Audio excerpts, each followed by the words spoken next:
YouTube channel live study Allahabad पर। तो दोस्तों आज का जो सेशन है वो थोड़ा सा क्या हुआ, डिले हो गया कुछ कारणों की वजह से। तो जैसा कि आपको पता है दोस्तों कि प्रत्येक दिन शाम को 7 बजे से हम लोग टीजीटी पीजीटी के प्रीवियस ईयर क्वेश्चन के साथ साथ ऐसे क्वेश्चनों को भी देखते हैं जो प्रश्न इन परीक्षाओं के दृष्टिकोण से महत्वपूर्ण है।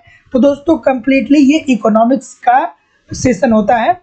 और जो दोस्तों हमारी दूसरी क्लास चल रही है वो लाइव स्टडी इलाहाबाद के मोबाइल एप्लीकेशन पे हो रहा है। यहाँ पे दोस्तों हम लोग कंप्लीट इकोनॉमिक्स को पढ़ रहे हैं, अर्थात यहाँ पे थियरी की क्लास चल रही है, क्योंकि आपको थियरी पढ़ना भी बहुत जरूरी है। अगर जो आपको थियरी नहीं पता है दोस्तों तो ऐसी स्थिति में क्वेश्चन को सॉल्व करना बहुत मुश्किल होता है दोस्तों। तो आपको एप्लीकेशन पे A to Z पूरा इकोनॉमिक्स का कॉन्सेप्ट पढ़ाया जा रहा है। साथ ही साथ दोस्तों आपको इकोनॉमिक्स के सारे नोट्स दिए जा रहे हैं सिंपल सटीक और साधारण भाषा में। और दोस्तों आपको यहाँ पे टेस्ट सीरीज भी दिया जा रहा है जिससे आप अपना इवेल्युएशन कर पाए और आपको पता चल सके कि आपके एग्जाम में किस प्रकार के प्रश्न पूछे जाते हैं। और जो सबसे बड़ी बात है दोस्तों वो है वैलिडिटी ऑफ कोर्स की। वैलिडिटी ऑफ कोर्स जो है वो लाइफ टाइम है। इट मीन्स कि अगर जो आप एक बार एडमिशन ले लेते हैं तो चाहे इस वैकेंसी की बात करें या अगले वैकेंसी की बात करें, हमेशा आप हमारे साथ बने रहेंगे। आपसे कोई भी अतिरिक्त शुल्क नहीं लिया जाएगा। एडमिशन ओपन है। एडमिशन की जो फीस है वो केवल और केवल दोस्तों 2000 रुपये है। तो एडमिशन लेने के लिए 2000 रुपया दोस्तों आपको पेमेंट करना पड़ेगा इस नंबर पे 9415 863 873 पे। गूगल पे, फोन पे या पेटीएम के माध्यम से आप पेमेंट कर सकते हैं और इसका स्क्रीनशॉट आपको इसी व्हाट्सएप नंबर पे सेंड करना होगा। दोस्तों मैं विश्वास के साथ कर सकता हूँ और जिम्मेदारी के साथ कर सकता हूँ कि अगर जो आप एप्लीकेशन पे 1 घंटे 30 मिनट हमारे साथ पढ़ते रहे, वहाँ पे सारे वीडियो लेक्चर को देखते रहे, वहाँ पे आप टेस्ट सीरीज देते रहे, वहाँ पे इकोनॉमिक्स के सारे नोट्स को पढ़ते रहे और 1 घंटे 30 मिनट दोस्तों यूट्यूब पे आप हमारे साथ प्रैक्टिस करते रहे, तो कहीं भी दोस्तों आपका कुछ छूटने वाला नहीं है। एग्जाम जैसे ही करीब आएगा हम लोग पूरे करंट को भी कवर करने वाले हैं, ठीक है। साथ ही साथ दोस्तों देखिए टीजीटी पीजीटी का टेस्ट सीरीज भी प्रारंभ हो गया है। यहाँ पे दोस्तों आपको 10 टेस्ट पेपर मिलेंगे। टीजीटी में प्रत्येक टेस्ट में 65 क्वेश्चन होंगे और पीजीटी में प्रत्येक टेस्ट में 125 क्वेश्चन होंगे। और साथ ही साथ दोस्तों जब ये 10 टेस्ट पेपर हो जाएगा तो आपको दोस्तों 1250 क्वेश्चन का महत्वपूर्ण यहाँ पे इस टेस्ट का PDF भी दे दिया जाएगा। टेस्ट की जो दोस्तों टेस्ट को अटेम्प्ट करने का जो मौका मिलेगा वो अनलिमिटेड टाइम मिलेगा। तो इसकी जो फीस है केवल और केवल 300 रुपया दोस्तों। तो 300 रुपीज आपको पेमेंट करना होगा और इसका स्क्रीनशॉट सेंड करना पड़ेगा।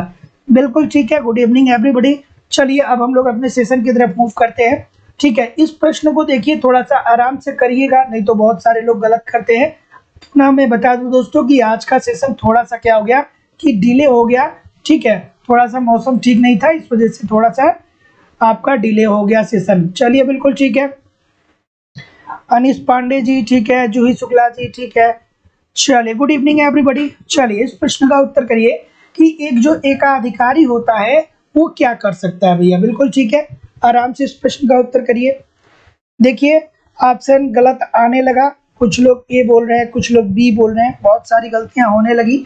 तो देखिए दोस्तों एकाधिकारी किसकी स्थिति होती है, इसमें एक किसी वस्तु का जो उत्पादक करता होता है वो एक व्यक्ति होता है, ठीक है। या आप कर सकते हैं कि उत्पादन, किसी एक वस्तु के उत्पादन पर किसी एक व्यक्ति का या किसी एक उद्यमी का क्या होता है, नियंत्रण होता है। और बाजार में इसके बहुत सारे क्रेता होते हैं। मतलब उत्पादन करने वाला एक होता है लेकिन खरीदने वाले अनेकों होते हैं। क्रेता एक होता है लेकिन विक्रेता एक होता है लेकिन क्रेता बहुत सारे होते हैं।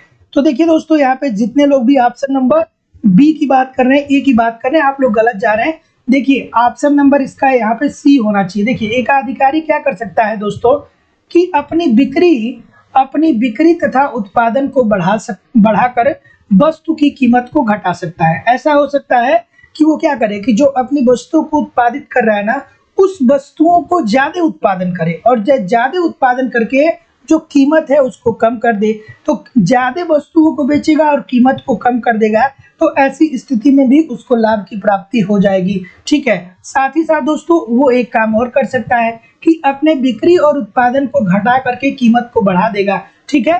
कीमत को ज्यादा कर देगा और जो अपनी बिक्री है, जो अपना उत्पादन है उसको कम कर देगा, ताकि जितनी मांग हो रही है मार्केट में उतने मांग की पूर्ति ना हो पाए, और जब उतने मांग की पूर्ति मार्केट में नहीं हो पाएगी तो जाहिर सी बात है भैया कि ये ज्यादा कीमत वसूल कर पाएगा। ठीक है, तो ऑप्शन नंबर क्या हो जाएगा, C, this is the right answer हो जाएगा उपरोक्त दोनों। और दोस्तों एक बात मैं आप लोगों से कहना चाहूंगा कि कृपया करके कमेंट में ये मत देखिए कि कितने कौन से लोग किस प्रश्न का उत्तर कर रहे हैं, आप अपने उत्तर को दीजिए। ठीक है, अब ये नहीं कि अगर जो ऊपर से 4 लोगों ने डी बता दिया, 4 लोगों ने सी बता दिया, तो आप उन्हीं 4 लोगों के आधार पे प्रश्न का उत्तर करने लगे। अगर जो आप ऐसा कर रहे हैं ना दोस्तों, तो मैं देखिए मैं बहुत विश्वास से कह रहा हूँ कि आपके साथ एग्जामिनेशन में एक प्रॉब्लम होगी, बहुत ज्यादा प्रॉब्लम होती है कि जब यहाँ पे आप सेशन करते हैं ना, तो आपको प्रश्न लगते हैं कि इजी है सर, करा ही देंगे, तो आपका एक विश्वास होता है कि चलो यहाँ पे थोड़ी सी गलती भी हो जाएगी तो कोई समस्या नहीं है। लेकिन जब आप एग्जामिनेशन हॉल में जाते हैं ना, तो आपका एग्जाम का प्रेशर रहता है, और अगर जो यहाँ पे आप एक दूसरे को देख करके और कमेंट करते रहेंगे, तो फिर एग्जामिनेशन हॉल में बैठेंगे तो यही प्रश्न आपको आएंगे आपके सामने, लेकिन फिर वहां आप लाचार हो जाएंगे। ठीक है, वहां पे आपका कॉन्फिडेंस लो हो जाएगा। तो निवेदन है सभी लोगों से कि इस सेशन को ज्वाइन अगर जो आप कर रहे हैं, तो किसी और का उत्तर कमेंट बॉक्स में मत देखिए, केवल और केवल अपने उत्तर को देने का प्रयास करिए। ठीक है, चलिए अगला प्रश्न ये रहा कि यदि वस्तु की कुल पूर्ति कुछ व्यक्तियों अथवा फर्मों के द्वारा की जाती है तो क्या होगा दोस्तों, ये कौन सी स्थिति होगी, किस प्रतियोगिता की यहाँ पे बात कर रहा है। तो जितने लोग भी क्या बोल रहे हैं, सी बोल रहे हैं, मैक्सिमम लोग सी बोल रहे हैं, तो जितने लोग भी सी बोल रहे हैं दोस्तों, सभी लोग का उत्तर बिल्कुल ठीक हो जाएगा। देखिए दोस्तों, बात अगर जो करेगी कुछ वस्तु, यदि वस्तु की कुल पूर्ति कुछ व्यक्तियों के हाथ में हो, थोड़े व्यक्तियों के हाथ में हो, या दोस्तों कहे कि 2 से ज्यादा लोगों के हाथ में हो, तो ऐसे फर्म को क्या बोलेंगे, एक अल्पाधिकार बोलेंगे। अल्पाधिकार के अंतर्गत क्या होता है दोस्तों, कुछ फर्में होती है। और कमेंट करके बताइए कि अल्पाधिकार में जो वस्तुएं होती हैं वो समरूप होती हैं या वस्तुएं भिन्न भिन्न होती है, जरूर कमेंट करके बताइए सभी लोग। ऑप्शन नंबर सी जितने लोग भी कर रहे हैं, सभी लोग का उत्तर बिल्कुल ठीक है। और दोस्तों वीडियो को एक बार शेयर और लाइक भी जरूर कर दिया करिए। चलिए बताइए कि चेम्बरलिन के अनुसार एकाधिकार प्रतियोगिता का मूल आधार क्या है। देखिए इस प्रश्न को आप यहाँ बहुत आराम से कर लेंगे। एग्जामिनेशन हॉल में दिक्कत होगी दोस्तों, वो इस वजह से होगी ना कि यहाँ पे आपके अंदर एक दिमाग में चल रहा है कि चलो ठीक है सर तो बता ही देंगे, और यहाँ पे आपके पास कोई प्रेशर नहीं है। लेकिन अगर जो आप तल्लीनता से यहाँ पे सॉल्व करते रहे ठीक ठाक से, तो दोस्तों एग्जामिनेशन हॉल में भी गलत नहीं होगा। नहीं तो बस ऐसे हवा में चलते रहे ना, तो फिर यही प्रश्न एग्जाम में आएगा और आप गलत करके चले आएंगे। चलिए बताइए इस प्रश्न का उत्तर। बिल्कुल ठीक है ना। तो क्या उत्तर होगा भाई, तो जैसा कि मैं देख पा रहा हूँ कि आपका उत्तर आना स्टार्ट हो चुका है।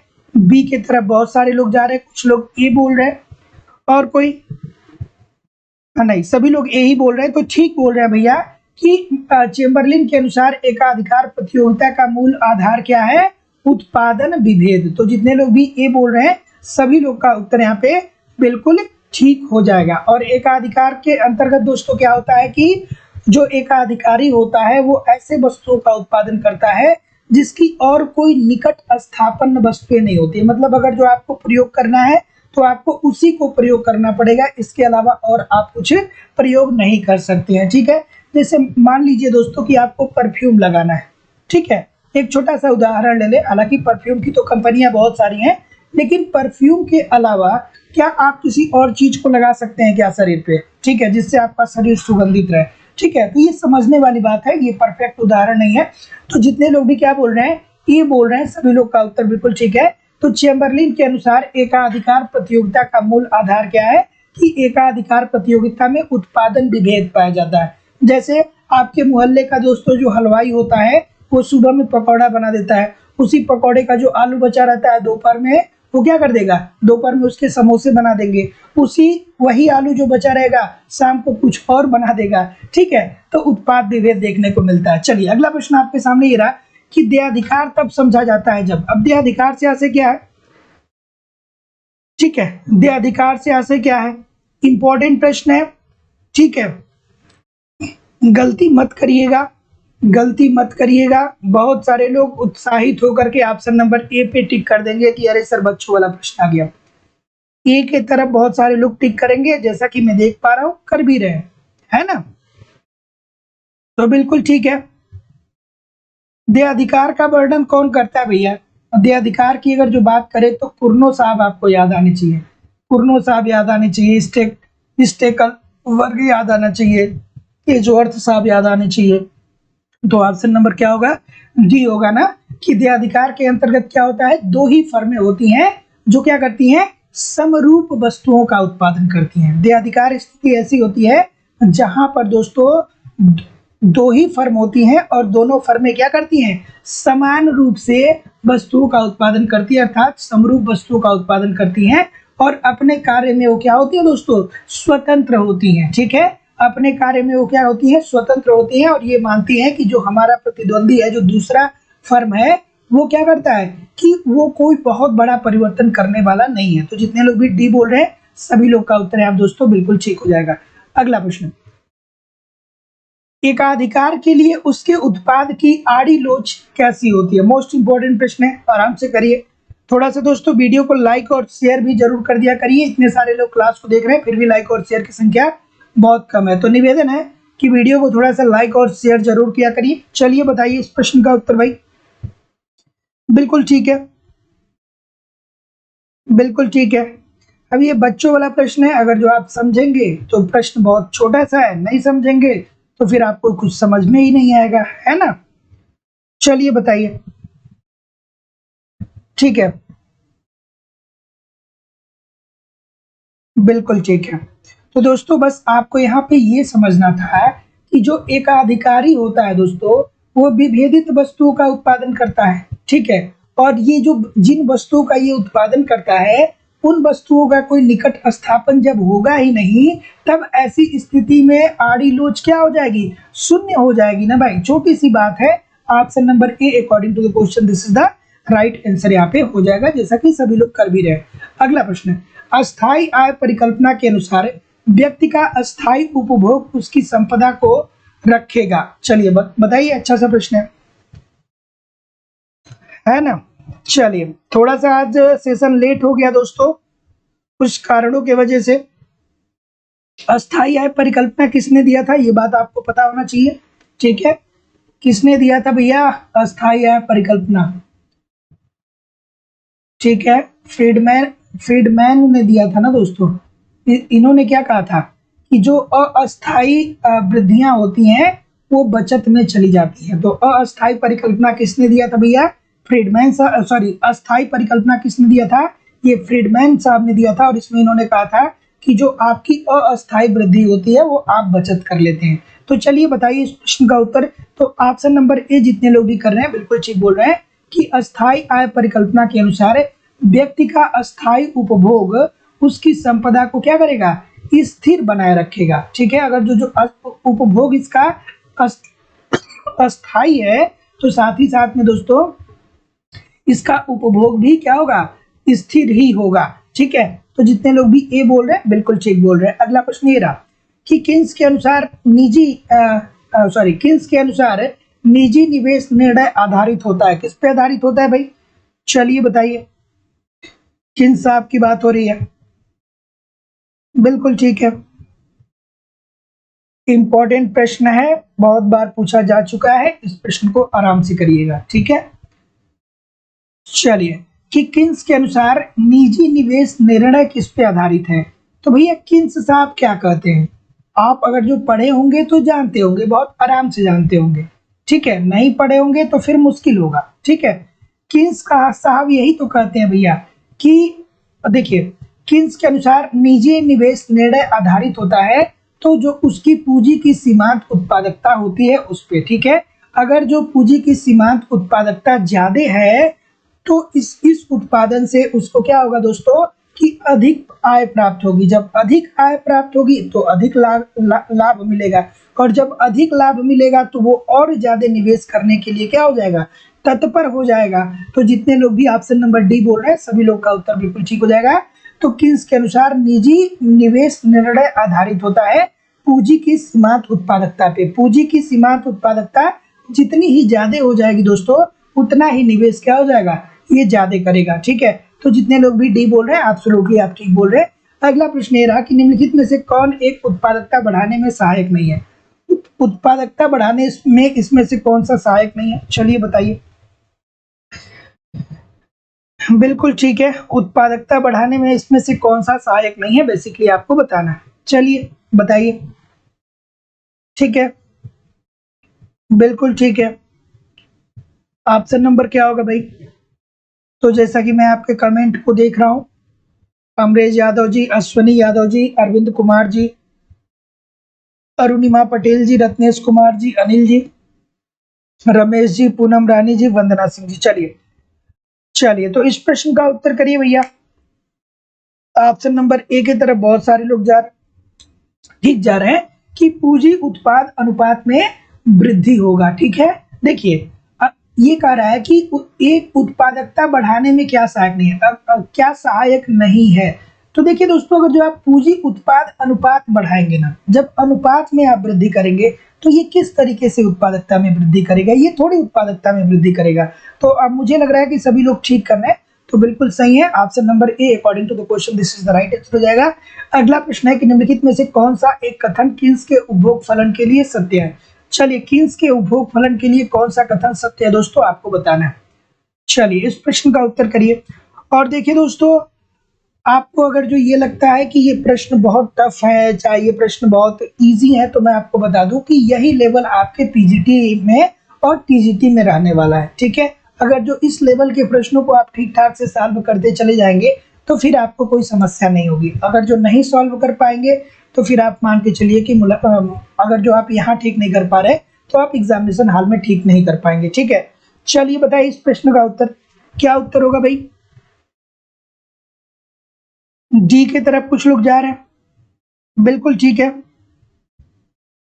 बिल्कुल ठीक है। तो देखिए दोस्तों, क्या होता है, एक लाइन की बात है, जो किन्स साहब का उपभोग फलन है, इसमें किन्स साहब क्या कहते हैं, इसमें किन्स साहब ये कहते हैं, किन्स का जो उपभोग फलन है, किन्स साहब ये कहते हैं कि जब आपकी आय में वृद्धि होती है ना, तब आपका उपभोग भी बढ़ता है। लेकिन जब आपकी एक स्तर के बाद जब आपकी आय बहुत तेजी से बढ़ने लगती है, तो ऐसी स्थिति में आपका उपभोग का जो स्तर होता है वो कम हो जाता है। जैसे मान लीजिए दोस्तों कि अभी हम लोग क्या है, अभी अगर जो आप मिडिल क्लास से बिलोंग करते हैं, तो आपके पास अगर जो दोस्तों पहले 10,000 रुपये महीने आप खर्च कर रहे थे, अब आपके पास 50,000 रुपये सैलरी आने लगा, तो जाहिर सी बात है कि 10,000 के मुकाबले जहाँ पे आप खर्च करते थे तो कम खर्च करते थे, अब 50,000 रुपये हो गया, तो आप अपने उपभोग प्रवृत्ति को बढ़ाएंगे। ठीक है, लेकिन यही 50,000 की जगह 5 लाख रुपया हो जाएगा, तो ऐसा तो नहीं है कि जिस अनुपात में आप यहाँ पे खर्च कर रहे थे उसी अनुपात में आप वहां पे भी खर्च करेंगे। ठीक है, तो उपभोग की प्रवृत्ति क्या हो जाएगी दोस्तों, कम हो जाएगी। तो उपभोग में वृद्धि आय में वृद्धि से कम तीव्रता से होता है, तो D this is the right answer हो जाएगा। अगला प्रश्न ये रहा, निम्नलिखित में से कौन सा उपभोग की प्रवृत्ति को प्रभावित नहीं करता। चलिए इस प्रश्न का उत्तर करिए। निम्नलिखित में से कौन सा उपभोग की प्रवृत्ति को प्रभावित नहीं करता है, उपभोग की प्रवृत्ति को कौन सा प्रभावित नहीं करेगा, चलिए बताइए। ये बच्चों वाला प्रश्न है, लेकिन थोड़ा सा धैर्य से और दिमाग से आप इस प्रश्न का उत्तर देंगे तब। ठीक है, तो देखिए दोस्तों, ऑप्शन नंबर क्या हो जाएगा, विज्ञापन जब होता है तो एक फर्म दिखाती ही है, एक कोई कंपनी ये दिखाता है कि हमारा प्रोडक्ट क्या है, सर्वश्रेष्ठ है, तो उस प्रोडक्ट को देख करके हम लोग क्या कर देते हैं, उस प्रोडक्ट को खरीदने के लिए आगे बढ़ाते हैं। तो ये तो बात ठीक है कि विज्ञापन जो है उपभोग को प्रभावित करेगा। शहरीकरण बिल्कुल ठीक है दोस्तों, शहरीकरण बढ़ेगा तो आपकी मांग भी बढ़ जाएगी, और साथ ही साथ में दोस्तों सामाजिक सुरक्षा के उपाय भी करेंगे तो भी आपकी क्या होगी दोस्तों कि आपको बहुत सारी चीजों को उपभोग करना पड़ेगा। लेकिन दोस्तों जो इसमें मूल्य स्थिरता है, अगर जो मूल्य स्थिर रहेगा, पहले भी 10 ही रुपया था और पहले भी 10 ही रुपया था, आज भी 10 ही रुपया है, तो ऐसी स्थिति में जो उपभोग पहले हम कर रहे थे, जितना उपभोग हम पहले कर रहे थे उतना ही उपभोग हम अभी भी करेंगे। छोटी सी बात है, अगर जो मूल्य स्थिर रहेगा तो उपभोग को प्रभावित नहीं करेगा, मूल्य कम होगा तो मांग हम ज्यादा करेंगे, मूल्य अधिक होगा तो हमारे मांग में क्या आ जाएगी, कमी आ जाएगी। तो सी this is the right answer हो जाएगा। अगला प्रश्न, केन्जियन अर्थशास्त्र में विनियोग व्यय दिया होने पर बचत की प्रवृत्ति में वृद्धि क्या करेगी।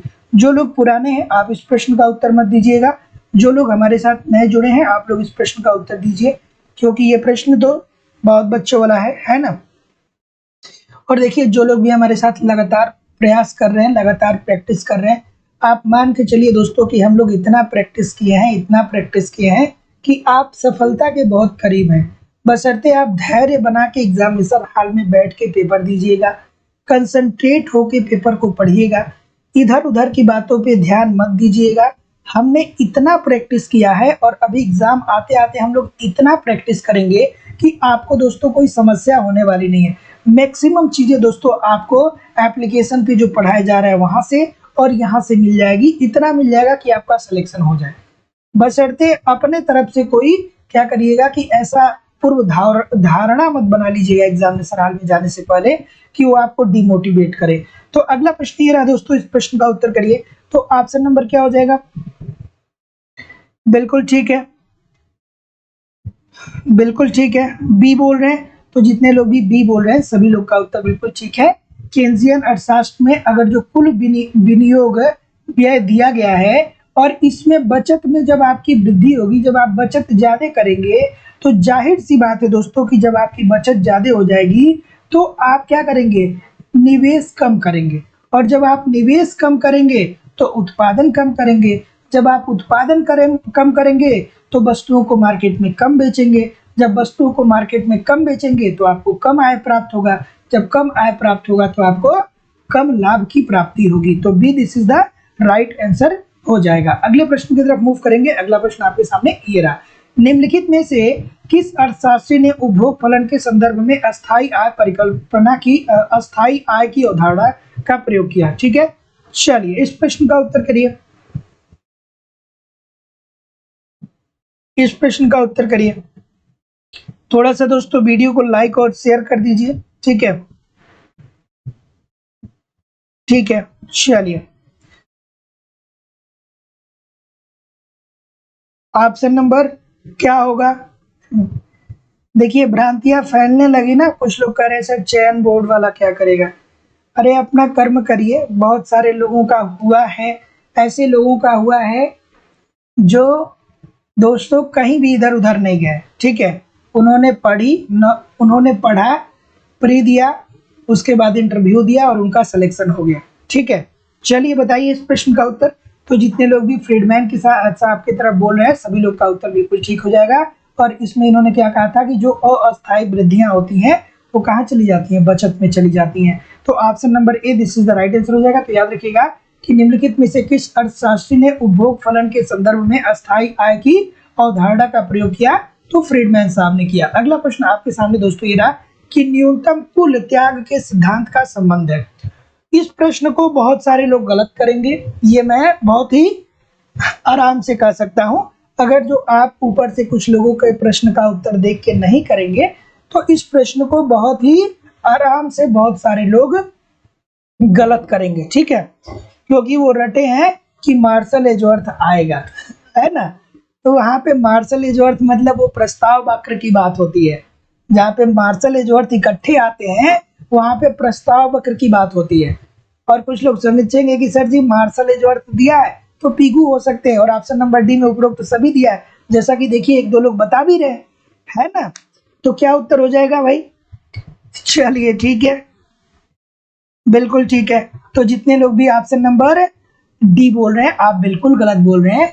वहां पे दोस्तों प्रस्ताव वक्र की जहां पे बात होती है वहां पे मार्शल एजवर्थ आते हैं, और यहाँ पे न्यूनतम कुल त्याग की बात हो रही है। ये टैक्सेशन का प्रश्न है, ये करारोपण से संबंधित प्रश्न है, ठीक है, और वो प्रस्ताव वक्र से संबंधित प्रश्न है। तो न्यूनतम कुल त्याग का जो सिद्धांत दिया था वो एजवर्थ साहब ने दिया था, और उसमें उन्होंने क्या कहा था कि समाज पर टैक्स इस प्रकार से लगाना चाहिए, अर्थात समाज पे कर इस प्रकार से लगाना चाहिए जिससे कि लोगों को न्यूनतम हानि की प्राप्ति हो। ठीक है, टैक्स इतना मत लगा दीजिए कि लोगों को क्या करना पड़े, टैक्स देना पड़े और उन्हें उनकी हानि में बहुत वृद्धि हो जाए। टैक्स ऐसा लगाइए जिससे क्या हो कि हानि में कमी आए, ये बात न्यूनतम कुल त्याग सिद्धांत के अंतर्गत एजवर्थ साहब ने कहा था। ठीक है, और काल्वर्ट ने क्या कहा था, स्टेटमेंट दिया था कि बत्तख के पर को इस प्रकार से नोचो कि वह कम विरोध के साथ चिल्लाए। ये भी प्रश्न बनता है, बहुत बार बना है। चलिए बताइए इस प्रश्न का उत्तर। करारोपण तथा सार्वजनिक व्यय आपातकालीन स्थिति में जब बढ़ाया जाता है तो उसके बाद भी स्थिति सामान्य होने पर भी बढ़ी ही रहती है, ये मत किसका है दोस्तों? चलिए बताइए इस प्रश्न का उत्तर। तो देखिए दोस्तों, जब आंतरिक कलह होता है या जब हम युद्ध लड़ते हैं या हमारा जो देश है वो अन्य क्राइसिस से भी जूझता है, तो ऐसी स्थिति में जो गवर्नमेंट होती है वो टैक्स जो है वो इंक्रीज कर देता है, टैक्स बढ़ा देता है। लेकिन जब इन इन विकट परिस्थितियों से हम छुटकारा पा जाते हैं तो उसके बाद भी टैक्स की दर जो होती है उसमें कमी नहीं आती है, टैक्स का दर वही बना रहता है। ये बात किस अर्थशास्त्री के द्वारा कहा गया? चलिए बताइए। तो जितने लोग भी ऑप्शन नंबर क्या बोल रहे हैं भाई? बिल्कुल ठीक है, ठीक है, ठीक है। ऑप्शन नंबर बी बोल रहे हैं। तो जितने लोग भी वैगनर की बात बोल रहे हैं सभी लोग का उत्तर बिल्कुल ठीक है। तो दोस्तों याद रखिएगा कि वैगनर ने कहा था कि जब आपातकालीन स्थिति आती है तो हम करारोपण तथा सार्वजनिक व्यय दोनों को बढ़ा देते हैं, लेकिन फिर से स्थिति जब हमारी क्या होती है, नॉर्मल हो जाती है, तो फिर हम इसमें कमी नहीं लाते हैं। जितना पहले रहता है उतना ही बने रहने देते हैं। ठीक है, तो ये किसने कहा था? वैगनर ने कहा था। अगला प्रश्न, कर लगाने का प्रमुख उद्देश्य क्या है? चलिए, बच्चों वाला प्रश्न है, लेकिन इसमें भी गलतियां बहुत सारी होती हैं, है ना? बहुत सारी गलतियां होती हैं यहाँ पे भी। कर लगाने का प्रमुख उद्देश्य क्या है? चलिए बताइए। चलिए, क्या उत्तर होगा भाई? कर लगाने का प्रमुख उद्देश्य क्या है?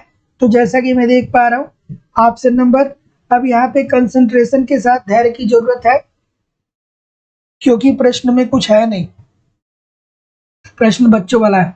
सरकार का वित्त पोषण करना। सरकार क्यों कर लगाती है? सरकार इसीलिए तो कर लगाती है ना कि सरकार वित्त प्राप्त कर सके, सरकार आय प्राप्त कर सके, और जब सरकार आय प्राप्त करती है तो वो सार्वजनिक व्यय करती है। क्यों करती है? क्योंकि हमारी जो आधारभूत संरचना है, शिक्षा, स्वास्थ्य, परिवहन, इसका क्या हो सके, इसका विस्तार हो सके, गरीब और अमीरों की जो बीच की खाई है वो कम हो सके। तो option number D according to the question this is the right answer हो जाएगा। अगला प्रश्न ये रहा कि जब करदाता द्वारा कर का अधिक आर्थिक बोझ अन्य व्यक्ति पे डाल दिया जाता है तो कहलाता है। थोड़ा आराम से करिएगा क्योंकि बहुत सारे लोग गलत करते हैं, बहुत सारे लोग गलत करते हैं। इस प्रश्न का उत्तर आराम से करिएगा, बहुत सारे लोग इस प्रश्न का उत्तर गलत करते हैं। ठीक है, ठीक है।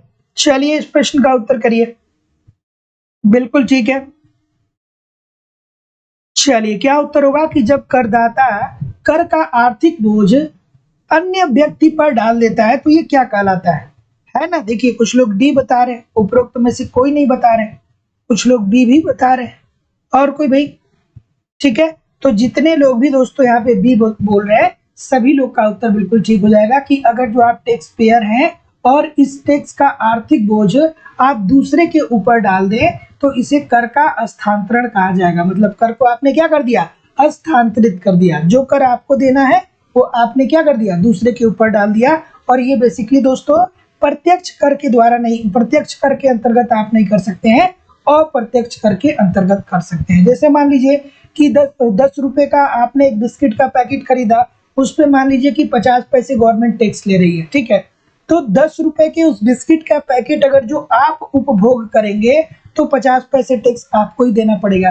लेकिन उस 10 रुपए की पैकेट को आप खरीदे और किसी और को 10 रुपए में बेच दिए, तो जो 50 पैसे आप टैक्स देने वाले थे अब वो दूसरा देगा जो उपभोग करेगा। तो B this is the right answer हो जाएगा। अगला प्रश्न दोस्तों आपके सामने ये रहा कि कौन सा ऋण करदाता पर अस्थायी बोझ है? कौन सा ऋण ऐसा है जो करदाता पे अस्थायी बोझ है? बढ़िया सा प्रश्न है। चलिए इस प्रश्न का उत्तर करिए कि कौन सा ऋण करदाता पर अस्थायी बोझ है? चलिए ठीक है, क्या उत्तर होगा भाई?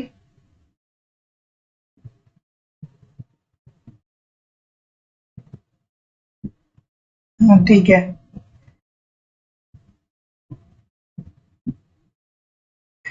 चलिए राकेश पांडे जी, इस प्रश्न का उत्तर करिए। अब जो हम लोग के हाथ में नहीं है उस बातों पे हम लोग क्या चर्चा करें, ठीक है। तो जितने लोग भी क्या बोल रहे हैं यहाँ पे, जी बोल रहे हैं, सभी लोग का उत्तर यहाँ पे बिल्कुल बिल्कुल ठीक हो जाएगा। देखिए दोस्तों, जो कौन सा ऋण करदाता पर अस्थाई बोझ है, तो गैर विमोच्य ऋण जो होता है ना दोस्तों, इसकी कोई परिपक्व अवधि नहीं होती है, कोई अवधि निर्धारित नहीं होता है कि आपको इसी अवधि में ऋण को अदा करना है, और साथ ही साथ कोई ब्याज का दर भी निर्धारित नहीं किया जाता है। तो option number D according to the question this is the right answer हो जाएगा कि कौन सा ऋण करदाता पर अस्थाई बोझ है, तो गैर विमोच्य ऋण। और गैर विमोच्य ऋण से आशय क्या है कि ऐसा ऋण जिसका कोई एक परिपक्व अवधि ना हो, मतलब कोई ये अवधि निर्धारित ना हो कि आपको इतने अवधि के अंतर ऋण को वापस कर देना है, और साथ ही साथ दोस्तों इसके ब्याज की जो दर होती है ये भी स्पष्ट नहीं होती है। तो D this is the right answer हो जाएगा। अगला प्रश्न, निम्नलिखित में से कौन सा आय निम्नलिखित में से कौन कर आय नहीं है। देखिए दोस्तों, गलतियां बहुत सारी होती हैं यहाँ पे, इस प्रश्न में बहुत सारे लोग गलत करते हैं। चलिए आराम से इस प्रश्न का उत्तर करिए कि निम्नलिखित में से कौन कर आय नहीं है, मतलब जो टैक्स से संबंधित नहीं है। चलिए बताइए इस प्रश्न का उत्तर, है ना। ऐसे प्रश्नों को गलत नहीं करना चाहिए, ठीक है। तो जितने लोग भी क्या बोल रहे हैं, बी बोल रहे हैं ना भैया, बिल्कुल ठीक है। यहाँ पे देखिए, लाइसेंस क्या होता है, लाइसेंस फी अर्थात लाइसेंस शुल्क जो होता है ये कोई कर नहीं है, ये सीधा सीधी क्या है, एक शुल्क है। शुल्क और कर में क्या होता है दोस्तों, अंतर होता है। शुल्क मतलब क्या होता है कि अगर जो किसी चीज का आप प्रयोग करने जा रहे हैं तो उसके बदले में आपको क्या करना पड़ेगा, शुल्क अर्थात फीस जमा करनी पड़ेगी। जब आप अपना डीएल बनवाएंगे, ड्राइवरी लाइसेंस बनवाएंगे, तो लगभग दोस्तों आरटीओ चार्ज जो है वो 5,000 रुपये लगते हैं। तो ये टैक्स नहीं, आप टैक्स नहीं दे रहे हैं, ये आप शुल्क दे रहे हैं, ठीक है, आप फीस दे रहे हैं। तो जितने लोग भी बी बोल रहे हैं सभी लोग का उत्तर यहाँ पे बिल्कुल ठीक हो जाएगा। अगला प्रश्न ये रहा कि किस दशा में कर विवर्तन संभव नहीं है। कर विवर्तन क्या होता है दोस्तों, पता होना चाहिए कि जब आपके ऊपर अगर जो टैक्स लग रहा है तो उस टैक्स को जब आप दूसरे के ऊपर डाल देते हैं तो इसे ही कर का विवर्तन कहा जाता है। तो किस दशा में कर का विवर्तन संभव नहीं है, बेसिकली आपको बताना है। चलिए बताइए कर विवर्तन क्या होता है। इस प्रश्न का उत्तर जो लोग ठीक करेंगे वो बहुत बहादुर किस्म के छात्र होंगे, है ना। चलिए बढ़िया सा प्रश्न है, लेकिन ठीक है, क्या उत्तर होगा, ठीक है, मैं देखना चाहता हूं आप सभी लोग के उत्तर को मैं देखना चाहता हूं, ठीक है। जो इस प्रश्न का उत्तर ठीक देगा उसके लिए सभी लोग एक बार क्लैपिंग करेंगे। बट क्या हो रहा है, अभी तक किसी का भी अभी तक उत्तर ठीक नहीं आ रहा है ना, उत्तर किसी का भी ठीक नहीं है। तो देखिए दोस्तों, इस बात को समझिए कि किस दशा में कर विवर्तन संभव नहीं है। तो ये जो प्रश्न है ये क्या है दोस्तों, गड़बड़ है, ठीक है। ये सभी के सभी क्या है, अप्रत्यक्ष कर है, और अप्रत्यक्ष कर का क्या होता है दोस्तों, कर विवर्तन संभव होता है। बिक्री कर का संभव होता है, वस्तु एवं सेवा कर का भी संभव होता है, मनोरंजन कर पे भी संभव होता है, और उत्पाद कर पे भी संभव होता है। तो इसमें दोस्तों ऑप्शन नंबर कोई भी ठीक नहीं है, ठीक है।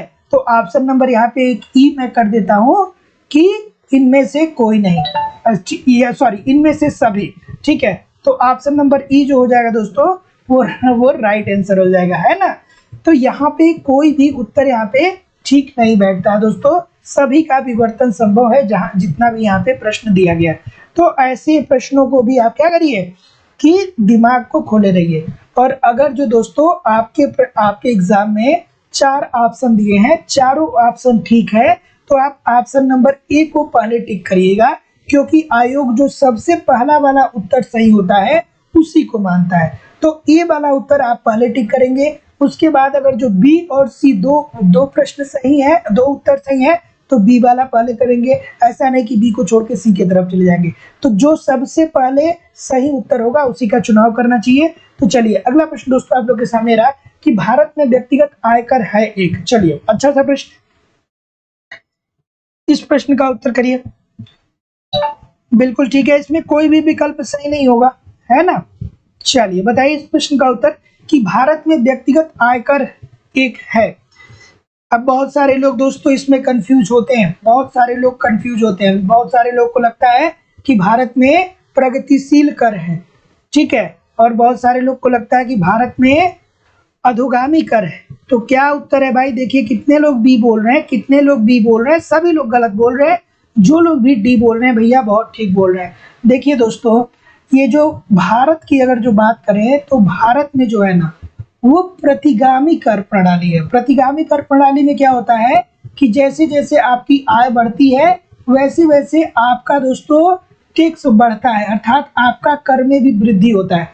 लेकिन एक बिंदु, इस बिंदु पे आने के बाद आपका जो आय होता है वो बहुत तेजी से आगे बढ़ जाता है, लेकिन उसकी तुलना में जो आपका टैक्स होता है वो कम हो जाता है। तो यहाँ पे तो आय बढ़ रही है, लेकिन एक बिंदु पे जाने के बाद जब आय तेजी से बढ़ता है तो जो आपका टैक्स होता है उसको उस टैक्स में क्या आती है? कमी आती है। तो दोस्तों यहाँ पे अधोगामी कर हो जाएगा। प्रगतिशील कर में क्या होगा कि जैसे जैसे आपकी आय बढ़ेगा उसी अनुपात में आपका टैक्स भी बढ़ेगा। अनुपातिक में क्या होगा दोस्तों कि एक समान समाज के वर्ग पे समान रूप से टैक्स लगाया जाएगा। और प्रतिगामी में क्या होगा कि जैसे जैसे आपकी आय बढ़ती जाएगी वैसे वैसे आपका टैक्स उस अनुपात में कम होता जाएगा। तो जो अधिगामी कर होता है वो प्रगतिशील और प्रतिगामी दोनों का मिक्स होता है। मतलब स्टार्टिंग में प्रगतिशील होता है, एक बिंदु पे जाने के बाद फिर क्या हो जाता है? प्रतिगामी हो जाता है। उसे ही दोस्तों अधोगामी कर बोलते हैं। और भारत में दोस्तों यही व्यवस्था है, ठीक है। जैसे कि दोस्तों हम लोग बात करें मुकेश अंबानी की बात करें, हम लोग धीरू भाई अंबानी की बात करें, तो उनके पास तो पैसा बहुत आता है ना, लेकिन अगर जो टैक्स का अनुपात देखा जाए तो जितना पैसा आता है उसके अनुपात में टैक्स उनका कुछ भी नहीं है, ठीक है। चलिए अगला प्रश्न ये रहा कि मुद्रा जो, हाँ बिल्कुल ठीक है, कुछ लोग कह रहे हैं कि सर जी प्रगतिशील होना चाहिए, नहीं प्रगतिशील नहीं है भाई, अधोगामी ही होगा, है ना, इस बात को समझिए, ठीक है। इस प्रश्न का उत्तर करिए कि मुद्रा जो मानव जाति के लिए अनेक वरदानों का स्रोत है, यदि नियंत्रित न किया जाए तो विपत्ति और विभ्रम का स्रोत हो जाता है। यह कथन किस अर्थशास्त्री का है? ठीक है, तो दोस्तों देखिए लाइव स्टडी इलाहाबाद के मोबाइल पे लाइव स्टडी इलाहाबाद के मोबाइल एप्लीकेशन पे आपको कंप्लीट इकोनॉमिक्स पढ़ाई जा रही है दोस्तों, कंप्लीट डिटेल अर्थात थियरी की क्लास चल रही है। साथ ही साथ दोस्तों आपको इकोनॉमिक्स के सारे नोट्स दिए जा रहे हैं सिंपल सटीक साधारण भाषा में। वहां पे आपको बहुत सारे दोस्तों टेस्ट सीरीज दिए जा रहे हैं और आपका एग्जाम जब करीब आएगा तो करंट भी करवा दिए जाएंगे और आपकी वैलिडिटी आप कोर्स जो होने वाली है वो लाइफ टाइम। इट मीन्स कि इस वैकेंसी में या अगली वैकेंसी में जब भी कोई वैकेंसी आएगी तो आप हमेशा के लिए एलिजिबल रहेंगे और हमेशा दोस्तों आपके द्वारा मुझे कंटेंट प्रोवाइड मैं आपको कंटेंट प्रोवाइड करूंगा, ठीक है। तो मैं विश्वास के साथ कर सकता हूं कि अगर जो आप एप्लीकेशन पे ईमानदारी से 1 घंटे 30 मिनट पढ़ रहे हैं और 1 घंटे 30 मिनट आप हमारे साथ प्रैक्टिस कर रहे हैं दोस्तों, तो आपको कहीं भी कोई समस्या आने वाली नहीं है। सारी चीजें कंप्लीट करवाना मेरी जिम्मेदारी है और मैं आपके साथ एग्जाम के दिन तक बना रहूंगा दोस्तों, हर कंटेंट उपलब्ध कराऊंगा। तो दोस्तों एडमिशन ओपन है, एडमिशन की फीस केवल और केवल दोस्तों 2000 रुपये है। तो एडमिशन लेने के लिए आपको 2000 रुपये पेमेंट करना पड़ेगा दोस्तों। इस नंबर पे नीचे जो नंबर आ रहा है 9415 863 873 पे गूगल पे, फोन पे या पेटीएम के माध्यम से आप पेमेंट करेंगे और इसका स्क्रीनशॉट आपको इसी व्हाट्सएप नंबर पे सेंड करना पड़ेगा। कोई भी इंक्वायरी आपके पास होगी तो इस नंबर पे आप मुझे कॉल कर सकते हैं या व्हाट्सएप मैसेज कर सकते हैं, ठीक है। चलिए इस प्रश्न का उत्तर करिए कि मुद्रा जो मानव जाति के लिए अनेक वरदान का स्रोत है, यदि नियंत्रित न किया जाए तो विपत्ति और विभ्रम का स्रोत हो जाता है। ये किस अर्थशास्त्री का कथन है? तो जैसा कि मैं देख पा रहा हूँ कि रॉबर्टसन की तरफ बहुत सारे लोग जा रहे हैं, तो जितने लोग भी रॉबर्टसन की बात बोल रहे हैं सभी लोग का उत्तर यहाँ पे बिल्कुल ठीक है। अब भैया विपत्ति और विभ्रम कब आ जाएगा? जब आपके पास पैसा ज्यादा हो जाएगा। मान लीजिए कि आपके पास 20 लाख रुपए आ गया और आपने ये सोचा कि भैया चलिए हम क्या कर दें, एक अच्छा सा शॉपिंग मॉल खोल दें कपड़े का, ठीक है, मतलब छोटा सा ही 20 लाख रुपए में एक छोटा सा शोरूम कपड़े का खोल दें। और अगर जो आप अच्छे से इम्प्लीमेंटेशन नहीं करेंगे तो आप क्या हो जाएंगे कि 20 लाख रुपए आपके पास रहे तब तो आप ठीक थे, लेकिन आपने एक छोटा सा बिजनेस किया उसमें 20 लाख आपने गवा दिए और फिर आप क्या हो गए, दिवालिया हो गए। तो option number A this is the right answer हो जाएगा। अगला प्रश्न, मुद्रा गुणक अनुपात है किसका? चलिए इस प्रश्न का उत्तर करिए। ठीक है,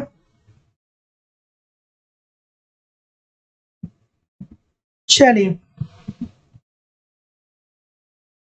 कि मुद्रा गुणक अनुपात किसका होता है?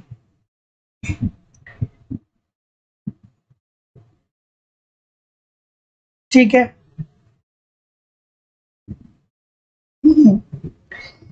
नहीं भाई 2 बार लाइक नहीं करना है, 2 बार लाइक कर देंगे तो फिर क्या होगा, लाइक का कोई मतलब ही नहीं निकलेगा, है ना। चलिए इस प्रश्न का उत्तर करिए। मुद्रा गुणक अनुपात होता है, मुद्रा गुणक किसका अनुपात होता है भाई? बिल्कुल ठीक है, क्या उत्तर होगा भाई? ऑप्शन नंबर सी की तरफ बहुत सारे लोग जा रहे हैं। तो जितने लोग भी दोस्तों मुद्रा गुणक को पढ़े होंगे, M3 अपान M0, सभी लोग का उत्तर यहाँ दोस्तों बिल्कुल ठीक हो जाएगा। प्राथमिक मुद्रा के परिमाण तथा मुद्रा के कुल परिमाण। ठीक है, तो option number C according to the question this is the right answer यहाँ पे दोस्तों हो जाएगा। ठीक है, ठीक है ना, कोई दिक्कत नहीं है, बिल्कुल ठीक है, M3 अपान M0 होता है। अगला प्रश्न कि निम्नलिखित में से कौन एक मुद्रा का कार्य नहीं है? मुद्रा के आकस्मिक कार्य कौन से हैं, कमेंट करके बताइए मुझे। मुद्रा के आकस्मिक कार्य क्या होते हैं, कमेंट करके मुझे आप बताइए। मुद्रा के आकस्मिक कार्य क्या होते हैं, कमेंट करके बताइए। प्रश्न अक्सर पूछा जाता है और यहाँ पे पूछ रहा है कि मुद्रा का कार्य कौन सा नहीं है, तो क्या उत्तर हो जाएगा भाई? मुद्रा जो होता है वो विनिमय का माध्यम होता है। आप मुद्रा का संचय भी करते हैं, अर्थात अर्थ का भंडार करते हैं। ये अर्थ का माप भी दोस्तों होता है।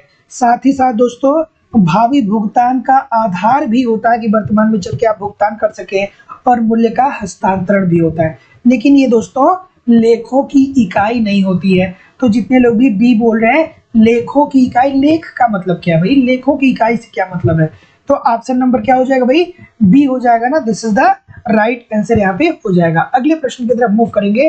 अगला प्रश्न ये रहा कि रिजर्व मुद्रा में सम्मिलित होते हैं। रिजर्व मुद्रा में किसे सम्मिलित किया जाता है भाई, चलिए बताइए।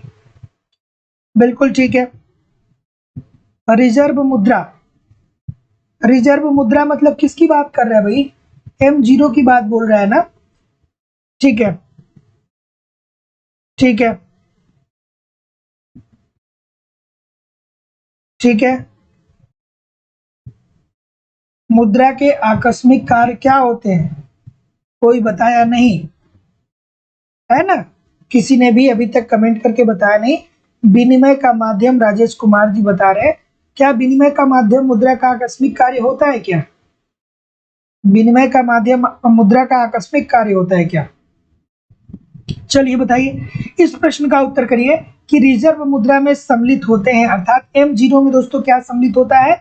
तो जितने लोग भी ऑप्शन नंबर क्या बोल रहे हैं, बैंकों के पास नकदी, जो बैंक के पास नगद पड़े हुए हैं, तथा डाकघर बचत बैंक जमा। ठीक है, तो जितने लोग भी डी बोल रहे हैं दोस्तों सभी लोग का उत्तर यहाँ पे बिल्कुल ठीक हो जाएगा कि रिजर्व मुद्रा अर्थात दोस्तों ये M0 की बात कर रहा है, और इसमें दोस्तों बैंकों के पास जो नकदी होती है उसको और डाकघर बचत बैंक जमा को शामिल किया जाता है। तो option number D according to the question this is the right answer दोस्तों हो जाएगा।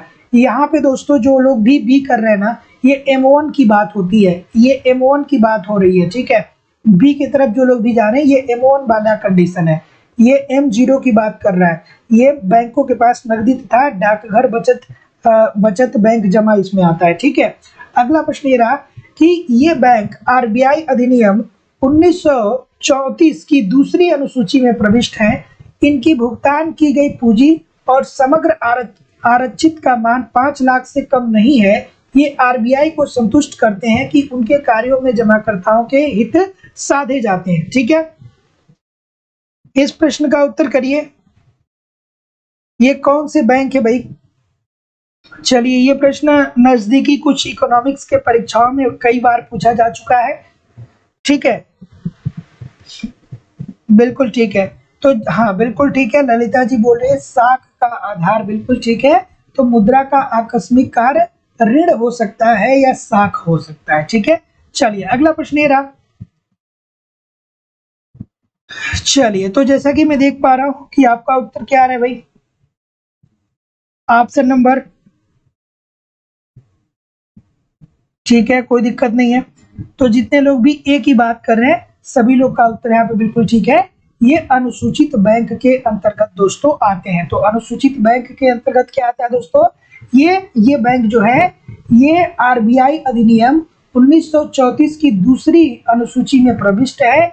इनकी भुगतान की गई पूंजी है और समग्र आरक्षित का मान 5 लाख से कम नहीं है। ये आरबीआई को संतुष्ट करते हैं कि उनके कार्यों से जमाकर्ताओं के हित साधे जाएंगे।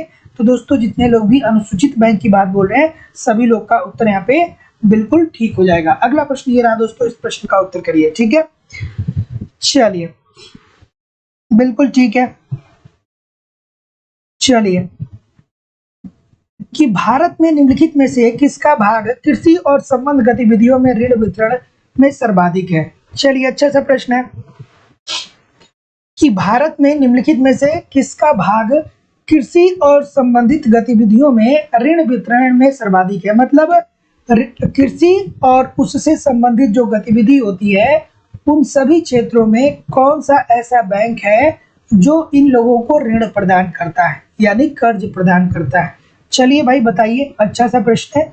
तो क्या उत्तर हो जाएगा, ऑप्शन नंबर डी हो जाएगा ना दोस्तों।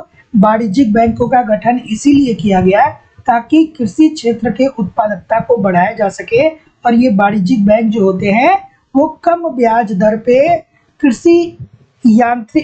कृषि में अच्छे उपकरण उपलब्ध कराने के लिए ब्याज देते हैं। जैसे आपको पंपिंग सेट खरीदना है, आपको मोटर खरीदना है, आपको दोस्तों ट्रैक्टर खरीदना है, तो आप जाएंगे वाणिज्यिक बैंकों में और वो क्या करेंगे कि आपको कम ब्याज दर पे ये सारे उपकरण उपलब्ध कराएंगे। तो जितने लोग भी डी बोल रहे हैं सभी लोग का उत्तर बिल्कुल ठीक है। अगला प्रश्न दोस्तों ये रहा कि निम्नलिखित में से कौन भारत की सबसे पुरानी वित्तीय संस्था है। ये एक बार में दोस्तों बहुत बार ये प्रश्न पूछा जा चुका है कि भारत की सबसे वित्तीय पुरानी संस्था कौन सी है। ठीक है, भारत की सबसे पुरानी वित्तीय संस्था कौन सी है। ठीक है, बिल्कुल ठीक है। ठीक है, तो ऑप्शन नंबर क्या हो जाएगा दोस्तों, IFCI की तरफ बहुत सारे लोग जा रहे हैं। तो ये कब प्रकाश में आया दोस्तों, ये 1948 में प्रकाश में आ गया था, अर्थात आजादी के जस्ट बाद आ गया था दोस्तों। और इसका पूरा नाम क्या है, industrial finance corporation of India. IFCI का पूरा नाम क्या है, industrial finance corporation of India. और ये दोस्तों क्या है, सबसे पुरानी वित्तीय संस्था है। उसके बाद दोस्तों बात करें अगर जो UTI की, तो UTI का प्रकाश में आया था भैया, ये आया था 1963 में। IDBI की बात करें दोस्तों तो ये 1964 में प्रकाश में आया था। और ये दोस्तों ICICI की बात करें दोस्तों तो ये कब प्रकाश में आया था, 1994 में प्रकाश में आया था। ठीक है, तो ऑप्शन नंबर डी जो हो जाएगा वो बिल्कुल आपका राइट आंसर हो जाएगा। अगला प्रश्न कि भारतीय अर्थव्यवस्था में निम्नलिखित घटनाओं को कालक्रम अनुसार आपको व्यवस्थित करना है। चलिए मोस्ट इंपॉर्टेंट प्रश्न है, आराम से दोस्तों इस प्रश्न का उत्तर करिए। ठीक है, और जो लोग भी दोस्तों हमारे साथ एप्लीकेशन पे अभी भी जुड़े हैं, जो लोगों ने भी एडमिशन ले लिया है, आप विश्वास मानिए जितना भी कंटेंट दिया जा रहा है और एप्लीकेशन पे अब जो क्लास लिए जा रहे हैं दोस्तों ये बहुत ही महत्वपूर्ण क्लास लिए जा रहे हैं। तो जिन लोगों ने भी एडमिशन लिया है इस समय की क्लास को मिस न करिएगा, सारी क्लासेस को देखते रहिए, रिवाइज करते रहिए, नोट्स जो दिए गए हैं उसको रिवाइज करते रहिए, जो टेस्ट सीरीज दिया जा रहा है उसको आप एक बार नहीं अनलिमिटेड बार अटेम्प्ट करिए ताकि देखते रहिए कि सुधार कैसे हो रहा है। करंट आपका एग्जाम आएगा उससे पहले मैं करा ही दूंगा। ठीक है, साथ ही साथ यूट्यूब पे आप प्रैक्टिस कर ही रहे हैं, एक सब्जेक्ट है, इतने माध्यमों से हम लोग रिसोर्सेज को इकट्ठा करके सारी चीज़ों को पढ़ रहे हैं, कुछ भी दोस्तों छूटने वाला नहीं है। बस आप ईमानदारी से हमारे साथ लगे रहिए, 1 घंटे एप्लीकेशन पे 1 घंटे 30 मिनट एप्लीकेशन पे कम से कम पढ़िए और 1 घंटे 30 मिनट हमारे साथ प्रैक्टिस करिए, कुछ भी आपका दोस्तों छूटने वाला नहीं है। और जिन लोगों ने भी दोस्तों अभी तक एडमिशन नहीं लिया है आप अभी एडमिशन ले सकते हैं दोस्तों। तो एडमिशन लेने के लिए आपको क्या करना पड़ेगा दोस्तों कि 2000 रुपये पेमेंट करना पड़ेगा इस नंबर पे 9415 पे, गूगल पे, फोन पे या पेटीएम के माध्यम से आप पेमेंट करेंगे और इसका स्क्रीनशॉट आपको इसी व्हाट्सएप नंबर पे सेंड करना पड़ेगा। तो जैसा कि मैं कोई भी इंक्वायरी होगा तो इस नंबर पे आप मुझे कॉल या व्हाट्सएप मैसेज भी कर सकते हैं। चलिए, तो जैसा कि मैं देख पा रहा हूँ कि बी की तरफ सभी लोग जा रहे हैं, तो दोस्तों ये वाला तो आप बहुत अच्छे से जानते होंगे कि 14 बैंकों का जो राष्ट्रीयकरण हुआ था वो कब हुआ था दोस्तों, 1969 में हुआ था। साथ ही साथ दोस्तों बात करें कि भारत निर्यात आयात बैंक की स्थापना कब हुआ था दोस्तों, 1982 में हुआ था। उसके बाद दोस्तों हम लोग बात करें कि बैंकिंग प्रणाली पर नरसिम्हन प्रथम समिति का गठन कब हुआ था, तो ये दोस्तों 1991 में हुआ था। और फेमा की बात करें दोस्तों तो ये कब प्रकाश में आया था, 1999 में प्रकाश में आया था। तो ऑप्शन नंबर क्या हो जाएगा, बी हो जाएगा ना। तो जितने लोग भी बी बोल रहे हैं सभी लोग का उत्तर है आप दोस्तों बिल्कुल ठीक हो जाएगा। 1 के बाद 4, फिर 2 और फिर 3। अगला प्रश्न, थोड़ा सा मैं इसको एडजस्ट करता हूं, है ना। चलिए, और देखिए दोस्तों बहुत सुनहरा अवसर है, थोड़ा सा मेहनत कर दीजिए 2-3 महीने, उसके बाद एक सुनहरा भविष्य सामने है। अगर जो 2-3 महीने इधर उधर की बातों में फंस गए तो फिर एक सुनहरा सा प्रताड़ित होने वाला समय आने वाला है ना। क्योंकि पीजीटी की वैकेंसी फिर कब आएगी कब नहीं आएगी, और फिर आप इंतजार करते रहेंगे, फिर प्री होगा, फिर इंटरव्यू होगा, कब सिलेक्शन मिलेगा कब नहीं मिलेगा। ठीक है, बहुत सारी चीज़ों से आपको गुजरना पड़ेगा। लेकिन अगर जो इस 2 महीने 3 महीने सीरियस से अच्छे कंटेंट को पढ़ के आप तैयारी कर दिए तो फिर एक सुनहरा भविष्य आपका इंतजार कर रहा है ना। चलिए बताइए इस प्रश्न का उत्तर। तो क्या उत्तर होगा भाई, देखिए ये कह रहा है कि क्षेत्रीय ग्रामीण बैंक अर्थात आरआरबी की मुख्य विशेषताएं कौन सी हैं। क्षेत्रीय ग्रामीण बैंक की विशेषता क्या है भैया, चलिए क्षेत्रीय ग्रामीण बैंक की विशेषता क्या है, चलिए पढ़ते हैं। आरआरबी सामान्यतः सार्वजनिक वाणिज्यिक बैंकों के रूप में प्रायोजित बैंक है। बिल्कुल भैया, ये बात तो 100% ठीक है कि ये सार्वजनिक वाणिज्यिक बैंकों के रूप में प्रायोजित बैंक है, बात बिल्कुल ठीक है।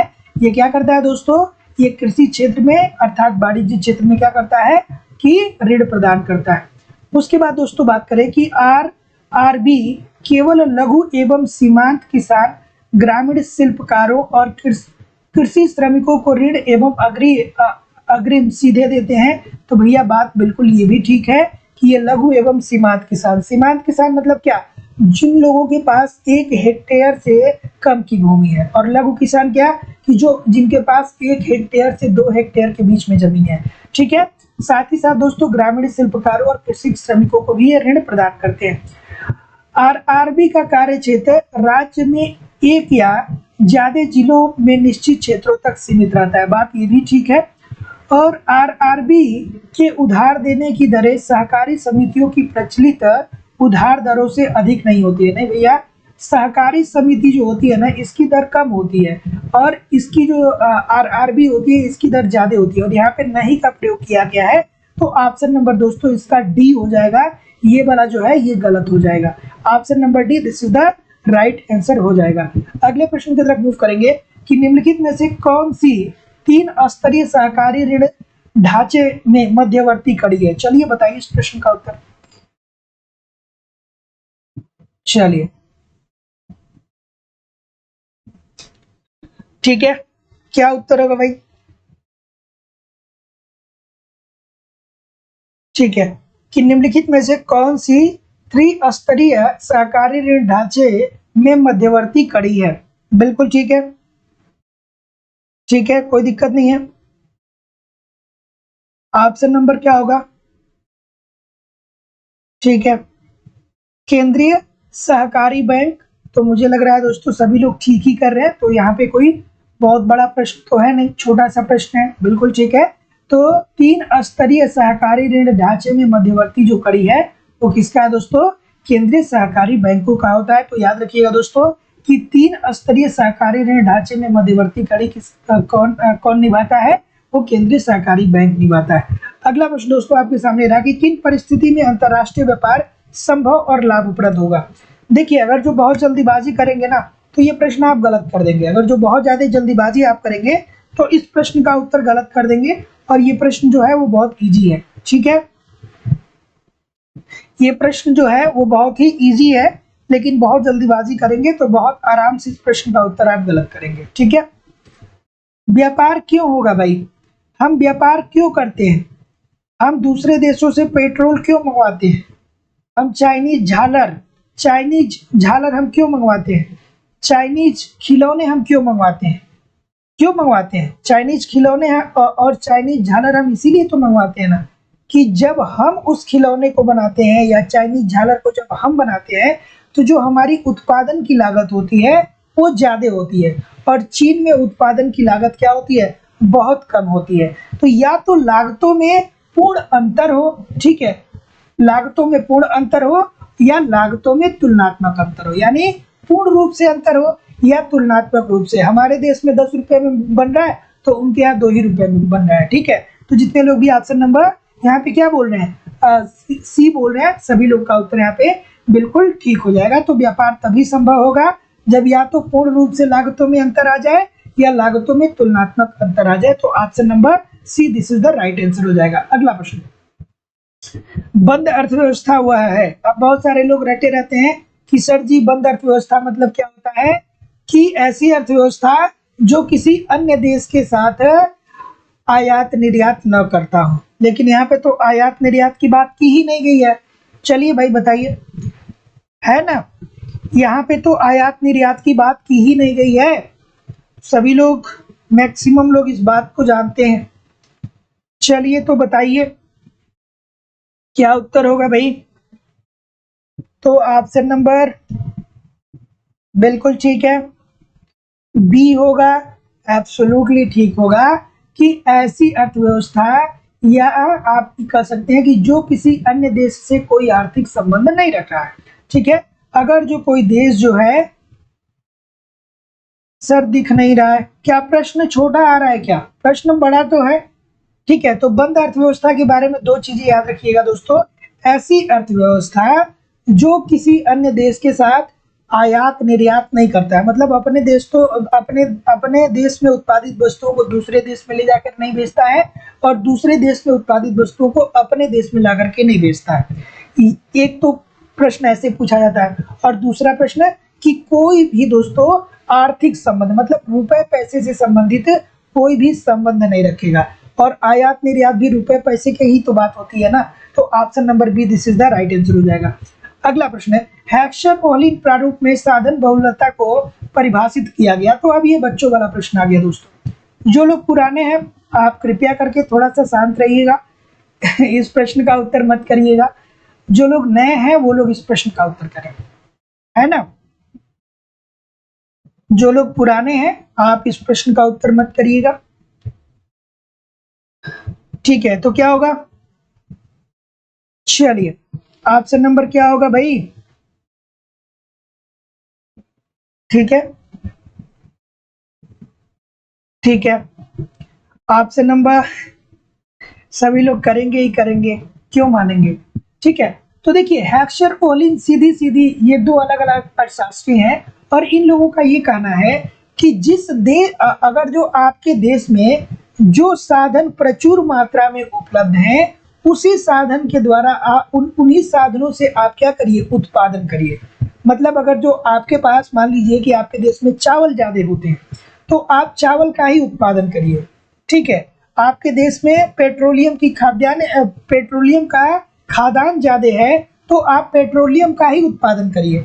तो जिस देश में जो साधन प्रचुर मात्रा में है, उन्हीं साधनों का उत्पादन करके ये अंतर्राष्ट्रीय व्यापार में, अंतर्राष्ट्रीय बाजार में जब बेचा जाएगा तो उससे क्या होगा, लाभ होगा।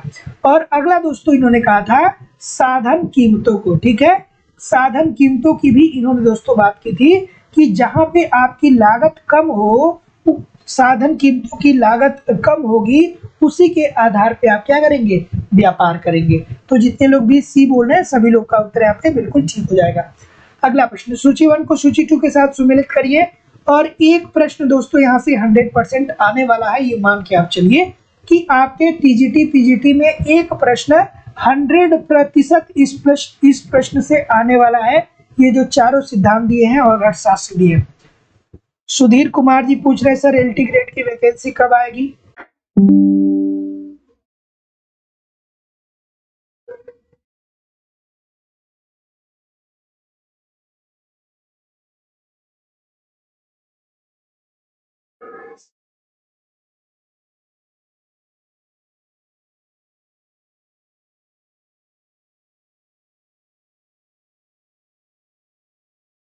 चलिए एक बार कमेंट करके बताइए कि क्या आप मेरी आवाज को सुन पा रहे हैं। एक बार कमेंट करके सभी लोग बताइए कि क्या आप मेरी आवाज को सुन पा रहे हैं। ठीक है, चलिए तो आगे मूव करेंगे हम। तो क्या उत्तर होगा भाई? तो जैसा कि मैं देख पा रहा हूं कि लागतों में निरपेक्ष अंतरों के सिद्धांत की बात करें दोस्तों, तो निरपेक्ष अंतर का सिद्धांत किसने दिया था? ये तो एडम स्मिथ साहब ने दिए थे ना, एडम स्मिथ साहब ने दिया था। लागतों में तुलनात्मक अंतर की बात करें तो इनको आप कैसे बोल सकते हैं?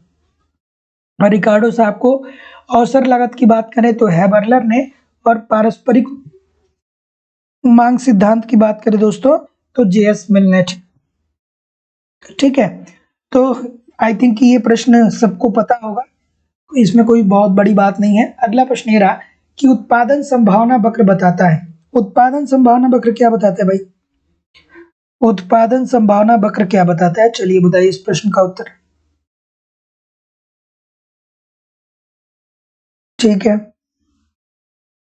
चलिए उत्पादन संभावना वक्र बताता है।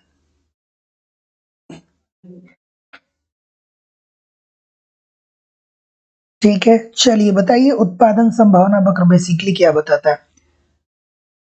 तो जैसा कि मैं देख पा रहा हूं कि आपका उत्तर आना स्टार्ट हो चुका है। ए की तरफ सभी लोग मूव करने, तो बिल्कुल ठीक है। जितने लोग भी ए बोल रहे हैं सभी लोग का उत्तर यहाँ पे बिल्कुल ठीक हो जाएगा कि वस्तुओं के उत्पादन संयोग को जो उपलब्ध साधनों से संभव है। तो दोस्तों याद रखिएगा कि उत्पादन संभावना वक्र बताता है वस्तुओं के उत्पादन संयोग को जो उपलब्ध साधनों से संभव होते हैं। तो option number A according to the question this is the right answer हो जाएगा। अगला प्रश्न ये रहा कि अंतरराष्ट्रीय मुद्रा कोष के मुख्य लक्ष्य क्या है? बिल्कुल ठीक है। चलिए दोस्तों करिए इस प्रश्न का उत्तर। ठीक है, अभी फिलहाल ऐसे ही क्लास चलेगी आप लोग की, शायद कुछ देर में मैं आप लोग के सामने आ जाऊं, है ना। बहुत सारे लोग इस बात पे डिबेट करने लगते हैं कि सर जी आप दिखाई नहीं दे रहे। चलिए अभी कुछ देर में मैं आता हूं। चलिए ठीक है,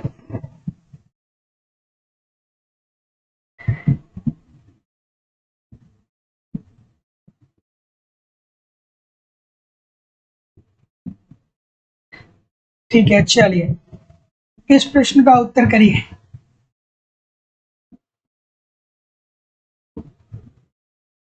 चलिए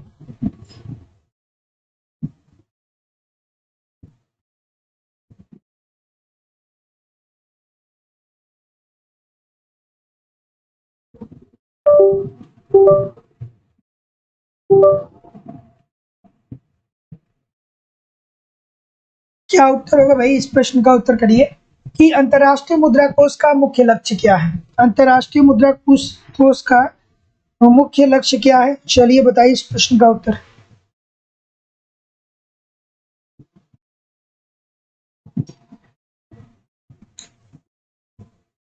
चलिए इस प्रश्न का उत्तर करिए कि अंतरराष्ट्रीय मुद्रा कोष का मुख्य लक्ष्य क्या है? तो जैसा कि मैं देख पा रहा हूँ कि आपका उत्तर आना स्टार्ट हो चुका है। क्या उत्तर आ रहा है भाई? है ना। ऑप्शन नंबर डी की तरफ कुछ लोग जा रहे हैं। डी ठीक होगा क्या? तो जितने लोग भी डी बोल रहे हैं एब्सोल्युटली आप ठीक बोल रहे हैं कि, बट ये पता नहीं क्यों बैकग्राउंड में बहुत सारी मतलब अलग तरीके की चीजें आ रही हैं।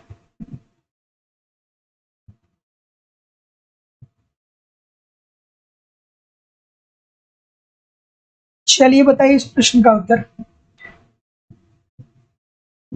तो ऑप्शन नंबर डी की तरफ सभी लोग बोल रहे हैं, तो जितने लोग भी डी बोल रहे हैं कि अंतरराष्ट्रीय तरलता में वृद्धि करके बहुपक्षीय व्यापार को क्या कर देना, प्रोत्साहन करना, सभी लोग का उत्तर यहाँ पे बिल्कुल ठीक है। तो अंतरराष्ट्रीय मुद्रा कोष अर्थात आईएमएफ का मुख्य लक्ष्य ये है कि क्या करे, अंतरराष्ट्रीय तरलता में वृद्धि करे और बहुपक्षीय व्यापार को प्रोत्साहित करें। तो option number D according to the question this is the right answer हो जाएगा। अगला प्रश्न रहा कि निम्नलिखित में से कौन सी सुविधा आईएमएफ द्वारा अल्प विकसित राष्ट्रों को नहीं प्रदान की जाती है। ठीक है, आईएमएफ द्वारा अल्प विकसित राष्ट्रों को कौन सी सुविधा नहीं प्रदान की जाती है, बेसिकली दोस्तों आप लोग को बताना है। चलिए बताइए इस प्रश्न का उत्तर। चलिए क्या उत्तर होगा भाई। ठीक है, तो जैसा कि मैं देख पा रहा हूँ कि बी की तरफ बहुत सारे लोग जा रहे हैं। तो देखिए छोटी सी बात है दोस्तों कि जो आईएमएफ है ना, ये अपने सदस्य देशों को क्या करता है, ऋण प्रदान करता है ताकि उस देश में आए भुगतान असंतुलन को क्या किया जा सके, खत्म किया जा सके या कम किया जा सके। तो निर्यात पर सहाय की सुविधा देना आईएमएफ से इसका कोई भी लेना देना नहीं होता है। तो निर्यात पर सहाय की सुविधा जो है वो अंतर्राष्ट्रीय मुद्रा कोष अल्प विकसित राष्ट्रों को नहीं प्रदान करता है। तो जितने लोग भी बी बोल रहे हैं सभी लोग का उत्तर यहाँ पे दोस्तों बिल्कुल ठीक हो जाएगा। अगले प्रश्न की तरफ मूव करेंगे। अगला प्रश्न दोस्तों आपके सामने ये रहा, थोड़ा सा मैं इसको एडजस्ट कर देता हूँ। चलिए कथन दिया गया है और कारण दिया गया है, बताइए इस प्रश्न का उत्तर। कथन और कारण दिया गया है। कथन में कहा गया है कि विशेष आहरण अधिकार किसी देश के लेख में आईएमएफ में केवल एक किताबी प्रविष्टि है, और कारण दिया गया है कि विशेष आहरण अधिकार को कागजी स्वर्ण भी कहा जाता है। चलिए इंपॉर्टेंट प्रश्न है, कई बार पूछा जा चुका है। क्या उत्तर होगा भाई। तो ऑप्शन नंबर जैसा कि मैं देख पा रहा हूं बिल्कुल ठीक है। क्या उत्तर होगा, ये उत्तर होगा ना भाई, बिल्कुल ठीक होगा। देखिए जो विशेष आहरण अधिकार होता है अर्थात ये एसडीआर की बात कर रहा है ना दोस्तों, एसडीआर की बात कर रहा है ना दोस्तों, ये एसडीआर की बात कर रहा है ना। तो एसडीआर किसी देश के लेख में आईएमएफ में केवल एक किताबी प्रविष्टि होता है, वास्तविक रूप से ये कोई मुद्रा नहीं होता है जिसको आप हाथ में ले सकते हैं। ये दोस्तों एक केवल प्रविष्टि होता है जो किताबों में लिखा जाता है। विशेष आहरण अधिकार को इसीलिए दोस्तों कागजी स्वर्ण अर्थात पेपर गोल्ड भी बोला जाता है। तो ऑप्शन नंबर दोस्तों जितने लोग भी ये बोल रहे हैं सभी लोग का उत्तर है दोस्तों बिल्कुल ठीक हो जाएगा। अगला प्रश्न ये रहा कि ओकुन नियम में, ओकुन का नियम क्या दर्शाता है, बेसिकली यहाँ पे पूछा जा रहा है, आप बताइए ओकुन का नियम क्या दर्शाता है। चलिए बताइए इस प्रश्न का उत्तर। ओकुन का नियम बताता है, क्या बताता है। ओकुन ने अपना नियम कब दिया था भैया, ओकुन साहब ने अपना नियम 1977 में दिया था ना, इस बात को आपको याद होना चाहिए। ठीक है, तो ओकुन का नियम जो बताता है दोस्तों यू बताता है कि बेरोजगारी तथा वास्तविक आय में ऋणात्मक संबंध होता है। ठीक है, तो याद रखिएगा कि ओकुन का नियम क्या बताता है, बेरोजगारी और वास्तविक आय में ऋणात्मक संबंध को इंगित करता है। तो option number B according to the question this is the right answer हो जाएगा। अगला प्रश्न दोस्तों आपके सामने ये रहा कि हरित बॉक्स व भूरे बॉक्स उपायों का संबंध किससे है। चलिए बताइए, हरित बॉक्स व भूरे बॉक्स उपायों का संबंध है। चलिए इस प्रश्न का उत्तर करिए। तो क्या उत्तर हो जाएगा भाई, बिल्कुल ठीक है।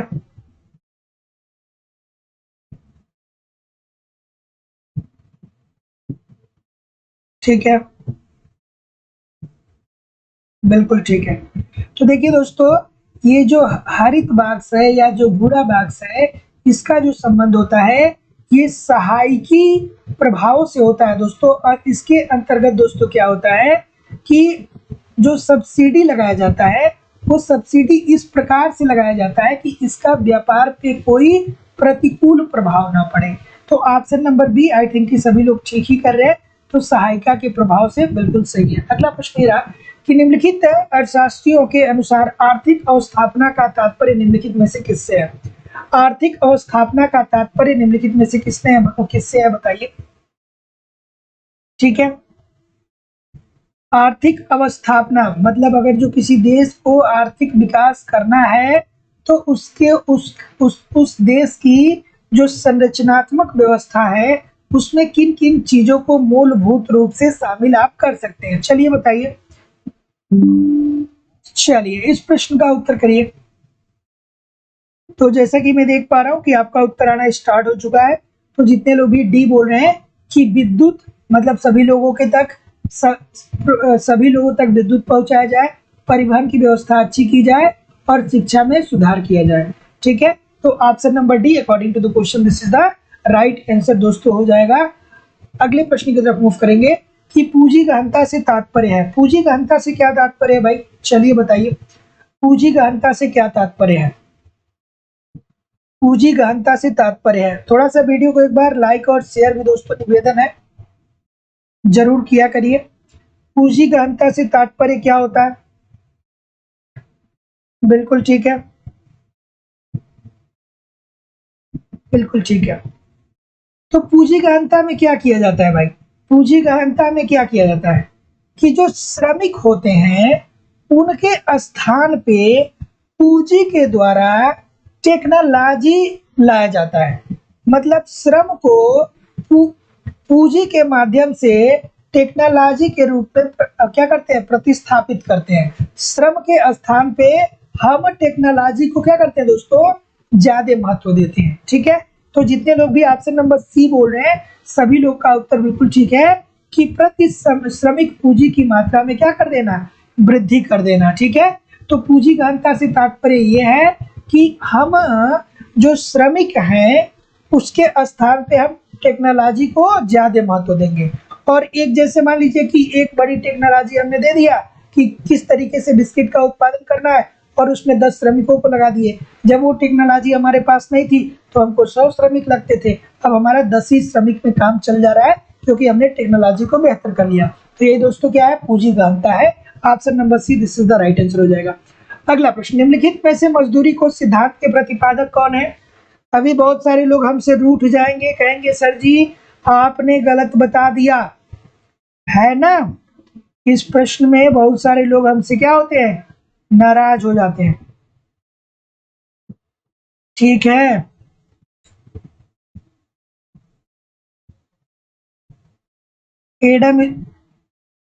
एडम साहब को भी याद रखिएगा दोस्तों यहाँ पे। चलिए, इस प्रश्न में बहुत सारे लोग हमसे नाराज हो जाते हैं कि सर जी आपने गलत बता दिया क्या। चलिए बताइए इस प्रश्न का उत्तर। ठीक है, ऑप्शन नंबर ई भी है ना, एक ऑप्शन नंबर ई है, इसको भी दोस्तों आपको ध्यान में रखना है, एडम स्मिथ। ठीक है,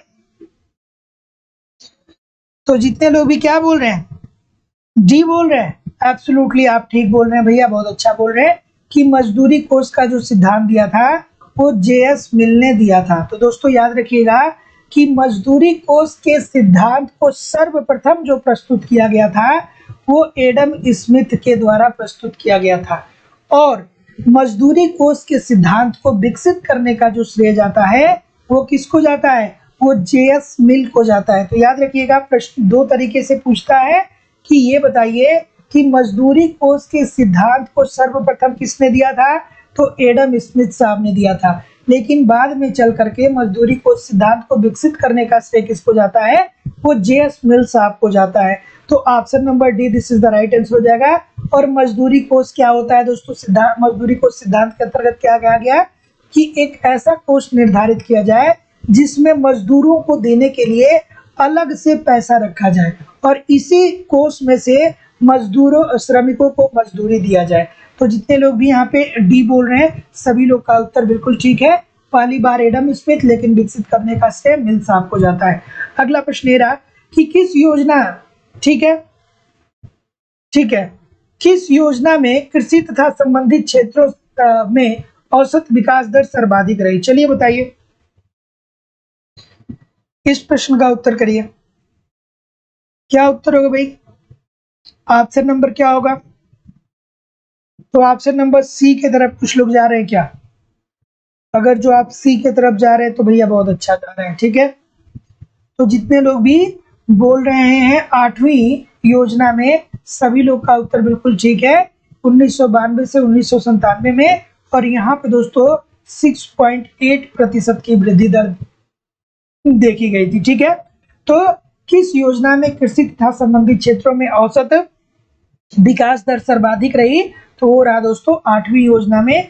और 8वीं योजना दोस्तों 1992 से 1997 तक चला। अगला प्रश्न है, पोषणीय विकास की परिभाषा हो सकती है। पोषणीय विकास की परिभाषा क्या होगी भाई, बच्चों वाला प्रश्न है, पोषणीय विकास क्या होता है?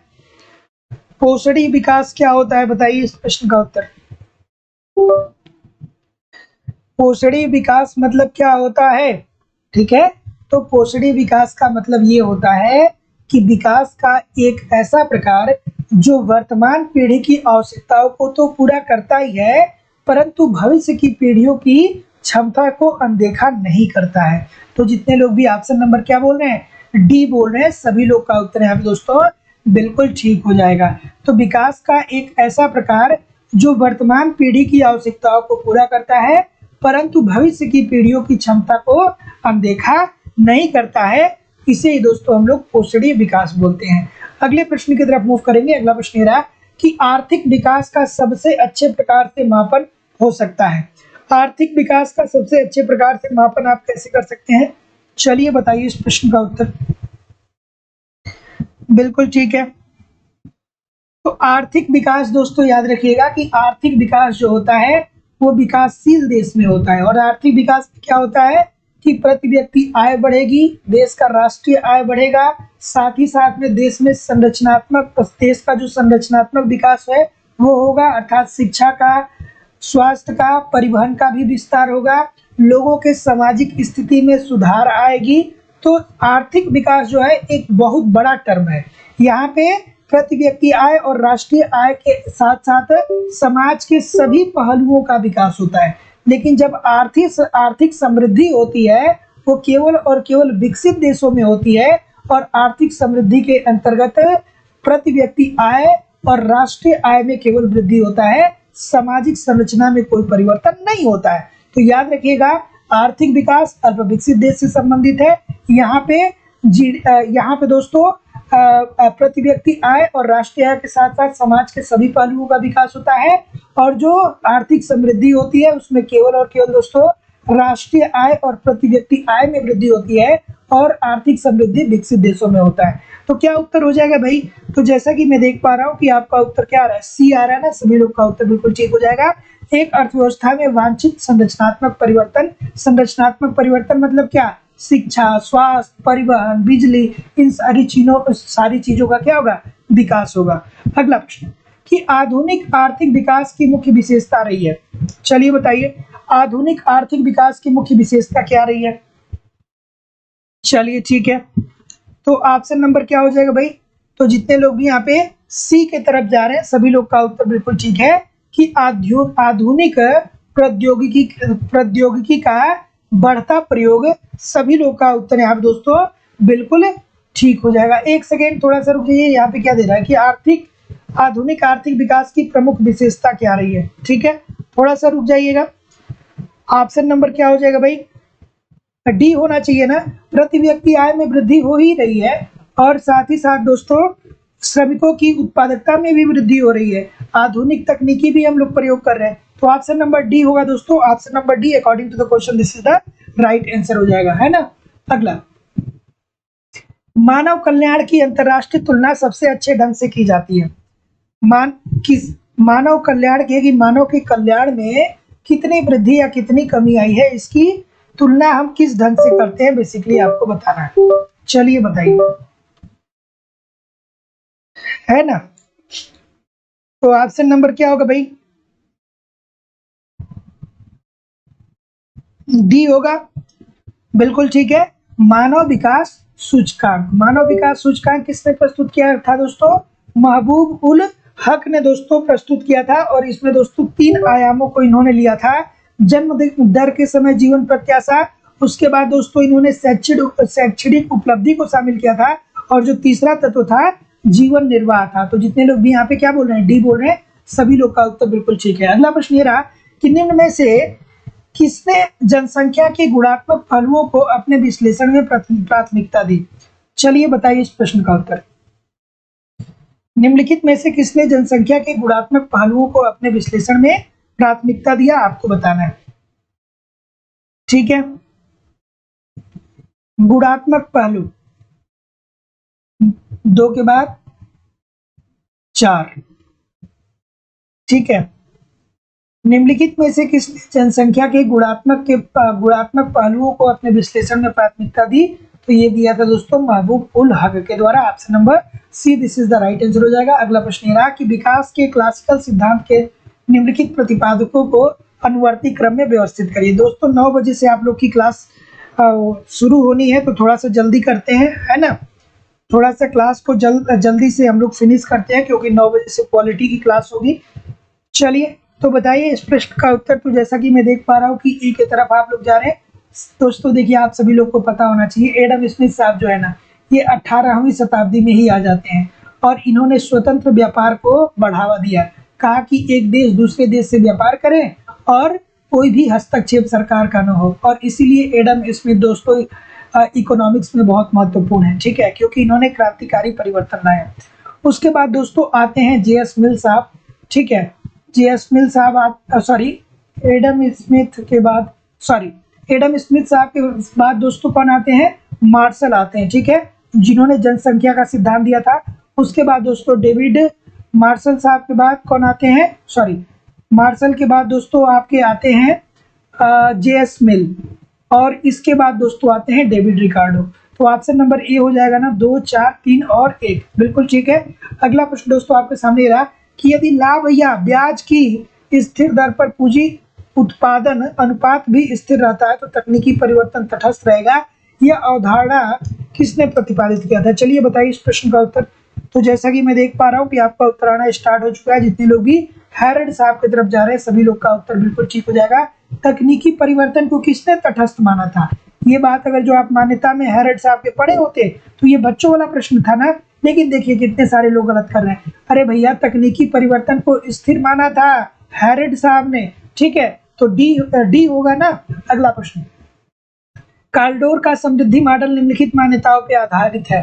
काल्डोर साहब का जो समृद्धि मॉडल है वो किन मान्यताओं पे आधारित है? चलिए बताइए इस प्रश्न का उत्तर। तो जैसा कि मैं देख पा रहा हूँ कि आपका उत्तर अगेन आना स्टार्ट हो चुका है। तो काल्डोर का जो समृद्धि मॉडल है, उत्पादन में सिर्फ मजदूरी और लाभ पाए जाते हैं, ऐसा इनका कहना था, और निवेश उत्पादन अनुपात एक स्वतंत्र चर होता है। तो जितने लोग भी क्या बोल रहे हैं दोस्तों, एक सेकेंड रुक जाइएगा दोस्तों, एक सेकेंड रुक जाइए। इसमें तो ऑप्शन नंबर बी क्या होगा? बी नहीं होगा, डी होगा ना। एक और तो दिया है कि नहीं दिया है इसमें? हाँ दिया तो है, डी दिया है, बिल्कुल ठीक है। तो D this is the right answer हो जाएगा कि उत्पादन में सिर्फ मजदूरी और लाभ पाए जाते हैं और निवेश उत्पादन अनुपात एक स्वतंत्र चर है, बिल्कुल ठीक है। अगले प्रश्न की तरफ मूव करेंगे। अगला प्रश्न रहा, अभिकथन दिया गया है और कारण दिया गया है। चलिए बताइए इस प्रश्न का उत्तर। अभिकथन में दिया गया है कि किसी क्षेत्र में नव परिवर्तन या नवीनीकरण बिरले ही संबंधित क्षेत्रों में नव परिवर्तनों को प्रोत्साहित करता है, और कारण दिया गया है कि एक बार नव परिवर्तन लाभकारी बन जाता है तो अन्य उद्यमी झुंडनुमा गुच्छों में उसके पीछे चलते रहते हैं। चलिए बताइए इस प्रश्न का उत्तर। बिल्कुल ठीक है, बिल्कुल ठीक है। तो देखिए ये थोड़ा सा अच्छा सा प्रश्न है, इंपॉर्टेंट प्रश्न है। शुम्पीटर साहब ने नव परिवर्तन की बात कहा था और कहा था कि एक उद्यमी अपने नव परिवर्तन के द्वारा ही लाभ की प्राप्ति करता है, ठीक है। तो यहाँ पे जितने लोग भी ए बोलेंगे ना दोस्तों, सभी लोग का उत्तर बिल्कुल ठीक है कि ए जो है वो सही नहीं है और आर सही है। देखिए, किसी क्षेत्र में नव परिवर्तन या नवीनीकरण बिरले ही संबंधित क्षेत्र में नव परिवर्तनों को प्रोत्साहित करेगा। नहीं भैया, 100% प्रोत्साहित करेगा, है ना। जितने लोग भी तैयारी कर रहे हैं, आपके आसपास कोई न कोई रिलेटिव्स में चाहे कोई न कोई ऐसा है जो सरकारी नौकरी कर रहा है, जिसको आप देख रहे हैं, इसी वजह से आप सरकारी नौकरी की तैयारी कर रहे हैं। और जो लोग ये देख रहे हैं कि हमारे रिलेटिव्स के पास या हमारे सगे संबंधियों के पास सोने की दुकान है, सोनार है, तो वो क्या करेंगे? सरकारी नौकरी नहीं ढूंढेंगे, वो ढूंढेंगे कि यार वही बिजनेस करें। क्योंकि जो चीज हम देखते हैं ना, उसी चीज को हम फॉलो करने का प्रयास करते हैं, क्योंकि हमको लगता है कि वो अगर जो कर सकता है तो हम भी कर सकते हैं, वो इतना सफल है तो उसी का पीछा करके हम भी सफल हो सकते हैं, ठीक है। तो ये बात तो यहाँ पे बिल्कुल गलत हो गया कि किसी क्षेत्र में नव परिवर्तन या नवीनीकरण बिरले ही संबंधित क्षेत्रों में नव परिवर्तनों को प्रोत्साहित करता है। बिरले ही नहीं, बिरले ही मतलब ना के बराबर कर रहा है, करता है भाई, 100% करता है ऐसा, ठीक है। तो ये गलत हो जाएगा। और एक बार नव परिवर्तन लाभकारी बन जाता है तो अन्य उद्यमी झुंडनुमा गुच्छों में उसके पीछे करते हैं। जाहिर सी बात है दोस्तों, जब बिस्लेरी आया, जब एक्वा आया, पानी ये जो पानी की कंपनियां है, जब ये प्रकाश में आई तो साथ साथ बाबा जी भी आ गए और भी बहुत सारी कंपनियां आ गई। तो ये बात तो बिल्कुल ठीक है। अगले प्रश्न दोस्तों ये रहा कि अंतर्जात समृद्धि मॉडल की अवस्थाओं को अनुक्रमिक क्रम में व्यवस्थित करें। चलिए बताइए। बिल्कुल ठीक है। तो अंतर्जात समृद्धि मॉडल जो है दोस्तों, इसको आपको व्यवस्थित करना है। तो सबसे पहले आता है दोस्तों कि कार्य करते हुए सीखना, उसके बाद दोस्तों आता है देखकर सीखना, फिर आता है निवेश द्वारा सीखना, और लास्ट में आता है शोध के विचारों द्वारा सीखना। तो जितने लोग भी डी बोल रहे हैं दोस्तों, सभी लोग का उत्तर बिल्कुल ठीक है। आज का ये सेशन दोस्तों हम लोग यहीं पे क्लोज करेंगे। और जितने लोग भी अभी तक लाइव स्टडी इलाहाबाद के मोबाइल एप्लीकेशन पे इकोनॉमिक्स के कॉन्सेप्ट की क्लास नहीं ज्वाइन किए हैं, आप जरूर ज्वाइन करिए दोस्तों। आपको यहाँ पे इकोनॉमिक्स के सारे A to Z सारे कॉन्सेप्ट पढ़ाए जा रहे हैं सिंपल सटीक साधारण भाषा में। साथ ही साथ दोस्तों आपको इकोनॉमिक्स के सारे नोट्स यहाँ पे प्रोवाइड कराए जा रहे हैं सिंपल साधारण भाषा में। और आपको दोस्तों यहाँ पे बहुत सारे टेस्ट सीरीज दिए जा रहे हैं, जिससे आप अपना इवेल्युएशन कर सकते हैं। टेस्ट सीरीज को अनलिमिटेड बार अटेम्प्ट भी कर सकते हैं। आप देख सकते हैं कि आपकी तैयारी कैसी चल रही है और आपके एग्जाम में किस प्रकार के प्रश्न पूछे जाते हैं। और साथ ही साथ दोस्तों validity of course life time है। इट मीन्स कि अगर जो आप एक बार मेरे पास एडमिशन लेते हैं, तो आप इस वैकेंसी में, अगले वैकेंसी में हमेशा आप हमारे साथ बने रहेंगे जब तक कि आपका सिलेक्शन हो नहीं जाएगा दोस्तों। और हर कंटेंट को पहुंचाना हमारी जिम्मेदारी होगी। एडमिशन ओपन है, एडमिशन फीस केवल और केवल दोस्तों 2000 रुपये है, ठीक है। और साथ ही साथ जब आपका एग्जाम नजदीक आएगा तो मैं करंट का भी सारा दोस्तों मैटर कंप्लीट कराने वाला हूँ। तो एडमिशन ओपन है, एडमिशन के लिए आपको 2000 रुपये पेमेंट करना पड़ेगा दोस्तों। इस नंबर पे 9415 863 पे गूगल पे, फोन पे या पेटीएम के माध्यम से आप पेमेंट करेंगे और इसका स्क्रीनशॉट आपको इसी व्हाट्सएप नंबर पे सेंड करना होगा। और दोस्तों देखिए, मैं विश्वास के साथ और जिम्मेदारी दोनों के साथ कह सकता हूँ कि अगर जो आप इकोनॉमिक्स हमारे एप्लीकेशन पे पढ़ रहे हैं और यूट्यूब पे आप प्रैक्टिस कर रहे हैं, तो कहीं से भी आपको कुछ भी इधर उधर से कलेक्ट करने की जरूरत नहीं होगी। हर कंटेंट मेरे द्वारा आपको दिया जाएगा।